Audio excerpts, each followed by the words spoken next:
पर बच्चे को ये डिसाइड करना होता है कि क्या करना है लाइफ में आगे।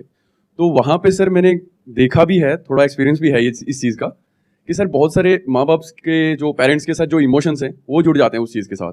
तो मेरा ये मानना है कि सर वहाँ पे थोड़ी सी फ्रीडम होनी चाहिए, बच्चे के लिए होनी चाहिए कि आप क्या करना चाहते हो, ये ज़्यादा इंपॉर्टेंट है सर। देखो, एक चीज़ तो यहाँ पे बिल्कुल क्लियर है कि ऐसे कुछ पेरेंट्स होते हैं जो अपने ड्रीम्स को अपने बच्चों के ऊपर थोपते हैं, मतलब कि वो बच्चे नहीं करना चाहते हैं लेकिन जबरदस्ती उनसे करवाते हैं। जी सर। ये तो गलत है ही, इसमें तो कोई डिबेट वाली बात ही नहीं है, ये तो कोई भी इंसान बोल देगा कि हाँ ये तो गलत है। बट इसका एक दूसरा एक्सट्रीम भी है जो आजकल बहुत ज्यादा हो रहा है, इनफैक्ट इससे ज्यादा हो रहा है, कि वो पेरेंट्स जो थोड़ा सा वेल ऑफ है, यानी जिनके पास में ठीक ठाक पैसा है, वो क्या बोलते हैं अपने बच्चों को, तुम्हारा जो मन है वो करो। क्या ये ठीक है पेरेंटिंग? मैं दोबारा से एक क्वेश्चन पूछता हूं, अगर कोई बच्चा आकर के अपने पेरेंट्स को ये बोल रहा है कि मेरा ये करने का मन है, मैं ये करना चाहता हूं और मुझे ये करना है, मेरा ये सपना है, तो क्या पेरेंट्स को उसको सपोर्ट करना चाहिए या उसको क्रिटिसाइज करना चाहिए या उसको रोकना चाहिए? क्या करना चाहिए पेरेंट्स को? कितने कहते हैं सपोर्ट करना चाहिए? अगर सपोर्ट नहीं करते हैं तो वो गलत पेरेंटिंग है। That's how we are thinking, right? Sir actually मेरे पॉइंट ऑफ व्यू से, सर अदर का तो पता नहीं सर, मेरे पॉइंट व्यू के सर पेरेंट्स को एक बार बाई चिल्ड्रन को अपॉर्चुनिटी देना चाहिए कि है ना, मतलब आपको जो भी ड्रीम है, आपका जो भी स्ट्रीम है, आप एक बार उसमें मतलब अपने फोकस करो, आगे हम हैं आपको सपोर्ट करने के लिए, ताकि बच्चे आगे चल के ये नहीं बोले कि है ना मेरा ये ड्रीम था, आपने मेरे को सपोर्ट नहीं किया। हाँ, आगे पेरेंट्स पे बिलीव नहीं आए सर। जो आप कह रहे हैं वही 99% लोगों की थिंकिंग है आज की डेट में। वो लोग जो पढ़े लिखे हैं या फिर एक वेल ऑफ फैमिली बैकग्राउंड से हैं, सब ऐसा ही सोचते हैं जैसा आप सोच रहे हैं, और इसको सही मानते हैं। मैं इसी को क्वेश्चन करने वाला हूं आज कि क्या ये सही है, गलत है? क्या ये सही पेरेंटिंग है, गलत है? आप कह रहे हैं सही है, मैं कह रहा हूं गलत है। अब देखते हैं कि मेरा क्या टेक है। ठीक है, धीरे धीरे हमारा ये थॉट प्रोसेस बनता चला जा रहा है कि बच्चे जो भी करना चाहें उनको करने देना चाहिए, हमें उनको सपोर्ट करना चाहिए, क्योंकि मूवीज में भी हम ऐसे ही देखते हैं कि जो पेरेंट्स रोकते हैं अपने बच्चों को वो करने से जो वो करना चाहते हैं वो विलेन है, और जो उनको सपोर्ट करते हैं वो अच्छे पेरेंट्स हैं। तो अच्छे बुरे की डेफिनेशन बहुत ही क्लियरली हम सबके माइंड में प्लांट कर दी गई है। अब मैं आपको एक रियल लाइफ एग्जांपल देता हूं। आज से करीबन 7 साल पहले की बात है, मैं अपने एक फ्रेंड के घर गया था। उनकी जो डॉटर है, she was I think around 20 years old at that time. तो वैसे ही डिस्कशन हुआ कि भाई आगे क्या कर रहे हो, क्या सोच रहे हो एंड ऑल दैट स्टफ। तो उसने बोला कि मैं यूपीएससी की तैयारी करने के बारे में सोच रही हूं। तो मैंने कहा बहुत अच्छी बात है, उसके पीछे रीजन क्या है, क्यों करना चाहते हो? तो उसने कहा ये दुनिया की सबसे टफ एग्जामिनेशन है, मैं इसलिए इसको क्रैक करना चाहती हूं। तो फिर मैंने उससे काउंटर क्वेश्चन पूछा, अगर क्रैक नहीं होता है तो क्या होगा? तो उसका रिएक्शन ये था कि ऐसा हो ही नहीं सकता। अगर मैं अपनी तरफ से अपना 100% एफर्ट करूंगी, अपनी तरफ से पूरी मेहनत करूंगी, जो इंडिया का बेस्ट कोचिंग इंस्टीट्यूट है वहां से कोचिंग लूंगी और उसके हिसाब से एक्ट करूंगी और अपनी तैयारी में अगर कोई कमी नहीं होगी तो क्यों नहीं होगा? मैंने कहा लेकिन फिर भी मान लेते हैं एक बार को कि तुम्हारा नहीं होता किसी भी वजह से, तो क्या? तो एक बार और ट्राई कर लूंगी। मैंने कहा फिर भी नहीं होता तो तीसरा अटेम्प्ट, चौथा अटेम्प्ट, लेकिन मैं करके रहूंगी। तो उधर से उसके फादर ने मुझे रोक दिया, कहते यार बस अब और मत बोलो, डिमोटिवेट मत करो बच्ची को, उसका मन है ना, करने दो ना, क्या हो गया, कोचिंग में 20-30 लाख रुपए लग जाएंगे, अरे कोई बात नहीं, भगवान का दिया बहुत है हमारे पास में, कोई फर्क नहीं पड़ता, करने दो। कल कोई बच्ची ये ना बोल दे आगे जाकर के कि मैं कुछ करना चाहती थी और मेरे पेरेंट्स ने मुझे करने नहीं दिया। मैंने कहा कि मेरे को जहां तक ये सिचुएशन समझ आई है, मेरे हिसाब से इसको नहीं करना चाहिए, बाकी आप लोगों की मर्जी है। तो उन्होंने ध्यान नहीं दिया, क्योंकि पेरेंट्स को कोई फर्क पड़ नहीं रहा था, जिसको हम अच्छी पेरेंटिंग समझते हैं। क्या होता है ना, आज की डेट में जो पेरेंट्स हैं वो सब बहुत बिजी हैं अपनी अपनी लाइफ में। वो कैसे कॉम्पेंसेट करते हैं अपने टाइम को पैसे से, कि बच्चे को टाइम तो दे नहीं सकते हैं, पैसा दे देते हैं, खिलौने दिला देते हैं, जो वो कहते हैं वो सारी ख्वाहिशें पूरी कर देते हैं। इससे क्या हुआ, हम अच्छे पेरेंट्स बन गए। ऐसा हो रहा है नहीं हो रहा है? सोसाइटी में ऑब्जर्व कर पा रहे हो आप अपने आसपास में? ये एक बहुत तेजी से चीजें चेंज हो रही हैं। मतलब हो क्या रहा है, पेरेंट्स सपोर्ट के नाम पर इन्वॉल्व ही नहीं हो रहे हैं बच्चों की डिसीजन मेकिंग प्रोसेस में। उनकी क्रिटिकल थिंकिंग को डेवलप नहीं किया जा रहा है। अगर उन बच्चों को कोई और आकर के क्वेश्चन करता है तो उसको रोक दिया जाता है। मैं उधर उससे क्वेश्चन कर रहा था और मुझे रोक दिया गया कि छोड़ो ना यार, तुम ज्यादा मत बोलो, अब वो जो कर रही है उसको करने दो।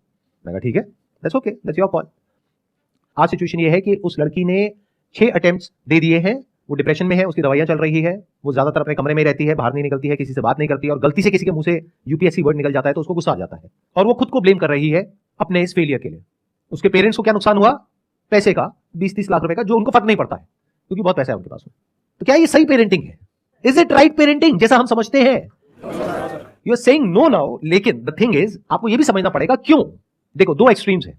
एक एक्सट्रीम है जिसको तो हम बड़े क्लियरली समझ जाते हैं, क्योंकि लाइफ को ब्लैक और व्हाइट की तरह देखते हैं, राइट और रॉन्ग की तरह देखते हैं, और बड़े आसानी से अपने माइंड में 2 कंपार्टमेंट बना देते हैं कि ये सही है, ये गलत है। गलत क्या है कि अपने बच्चों को डोमिनेट करना, उनको फोर्स करना, उनके ऊपर प्रेशर क्रिएट करना, उनसे अपने हिसाब से अपने ड्रीम्स पूरे करवाना, ये सब गलत है। यहां तक तो हमको समझ आता है। तो हमने क्या सोचा, इसका ऑपोजिट सही होगा, जबकि एक्सट्रीम में आप कुछ भी करोगे वो गलत है। जैसे फॉर एग्जाम्पल कि आपने कहीं पे पढ़ लिया कि पानी कम पीना गलत होता है, तो इसका मतलब क्या निकाला हमने, पानी बहुत पीना चाहिए। तो क्या ये सही है? ये अगर एक एक्सट्रीम गलत है तो उसका दूसरा एक्सट्रीम भी गलत है। बट उसको समझने के लिए we need to have critical thinking abilities, जो बहुत सारे लोगों के पास में नहीं होती है। क्योंकि उसकी वजह से हमारी ब्रेन के ऊपर लोड आता है, and nobody wants any kind of load और any kind of complexity in life. तो हम चीजों को ओवर सिंप्लीफाई करके देखते हैं और उसी तरह से एक्ट करते हैं। तो अगर ये गलत है जिसकी हम बात कर रहे हैं, यानी अपने बच्चों को डोमिनेट करना, तो अपने बच्चों को पूरी तरह से फ्रीडम दे देना भी गलत है। क्योंकि जो बच्चे हैं उनके सपने पैदा कैसे होते हैं, ये वर्ड्स हम यूज करते हैं। मेरा पैशन है, मेरा इंटरेस्ट है, मेरा ड्रीम है। ये ड्रीम पैशन ये आता कहां से है? अरे मार्केटिंग की एक पूरी की पूरी दुनिया है जहां से आपको नॉन स्टॉप कुछ ना कुछ बेचा जा रहा है। कोई ऐसा एग्जामिनेशन जिसको क्रैक करना नेक्स्ट टू इम्पॉसिबल है, उसको इतना ज्यादा ग्लोरीफाई किया जा रहा है दुनिया में, उसके ऊपर वेब सीरीज बन गई है और आने वाले टाइम में I will not be surprise अगर उसके ऊपर मूवीज भी बन जाए। तो सोशल मीडिया पे आप जहां भी जाओगे इस तरह के लोग आपको दिखेंगे। कौन दिखेंगे? वो जो डिप्रेशन में चले गए, एक भी नहीं दिखेगा। इसको अवेलेबिलिटी बायस बोलते हैं अगर साइकोलॉजी के पॉइंट ऑफ व्यू से आप समझेंगे तो। यानी जितना डेटा हमारे पास में अवेलेबल होता है उसी की बेस पे हम अपने कंक्लूजन ड्रॉ कर लेते हैं और हमारी थिंकिंग उसी हिसाब से चलने लग जाती है। फॉर एग्जाम्पल, एक प्लेन क्रैश कर गया कहीं पर और अब न्यूज चैनल्स में जहां देख रहे हो वहां पर यही आ रहा है, सोशल मीडिया पे यही आ रहा है कि ये प्लेन क्रैश कर गया, इसमें आग लग गई, इतने लोग मर गए। तो उस टाइम पे अगर आप किसी प्लेन में जाकर के बैठोगे तो आपको डर लगेगा, गाड़ी में नहीं लगेगा। जबकि डर लगना चाहिए गाड़ी में, क्योंकि वहां पे उससे 1000 गुना ज्यादा लोग मरते हैं। तो आपके एक्शन चेंज हो गए बेस्ड अपॉन जो डेटा आपको सर्व किया गया उसके अकॉर्डिंग।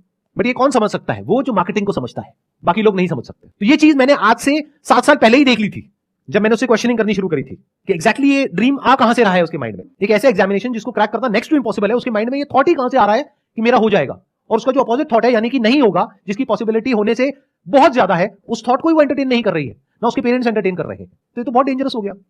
तो उस डेंजर को मैंने तभी देख लिया था, ना उसके पेरेंट्स देख पाए ना वो खुद देख पाई, क्योंकि जिस इंस्टीट्यूट में वो गई या जहां पर भी उसने देखा, जैसे भी डिसीजन लिया, जहां से भी ये ड्रीम क्रिएट हुआ, वहां पर उसको सिर्फ पॉजिटिव दिखाया गया, नेगेटिविटी की कहीं कोई बात नहीं करी गई।